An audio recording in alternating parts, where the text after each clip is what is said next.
Kira-kira kalian dulu pernah ngalamin masa-masa ini nggak waktu naik kereta? Terutama saat mudik lebaran.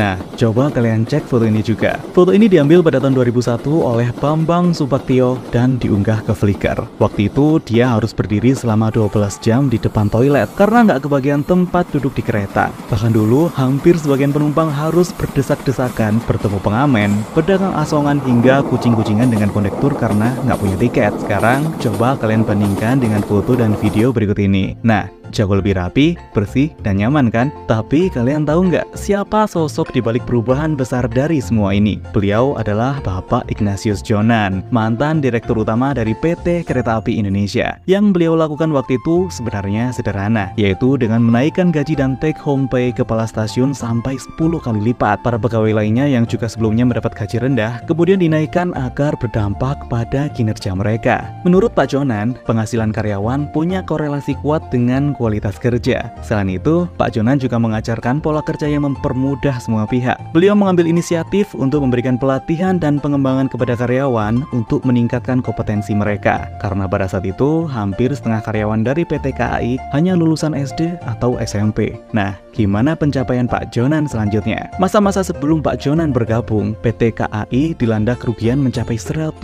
miliar rupiah. Tapi setelah 1 tahun Pak Jonan bergabung, pendapatan KAI berubah drastis mencapai surplus 4,2 triliun rupiah per tahun. Bahkan di akhir masa jabatannya, pendapatan KAI tembus hingga 14 triliun rupiah per tahun dengan keuntungan bersih 1,3 triliun per tahun. Pak Jonan juga kerap melakukan pemberantasan percaloan tiket dengan menerapkan sistem boarding pass, tiket online, dan penjualan melalui toko retail. Fasilitas umum seperti toilet stasiun yang awalnya harus membayar, kemudian digratiskan dan diperbanyak jumlahnya sehingga ada di setiap stasiun. Selain itu, Pak Jonan juga berhasil meningkatkan kualitas layanan dan keselamatan penumpang serta memperluas jaringan kereta api di seluruh Indonesia. Dengan keberhasilannya di bidang perkereta-apian, Pak Jonan kerap dikenal sebagai sang pembawa perubahan bagi PT KAI. Thank you Pak Jonan.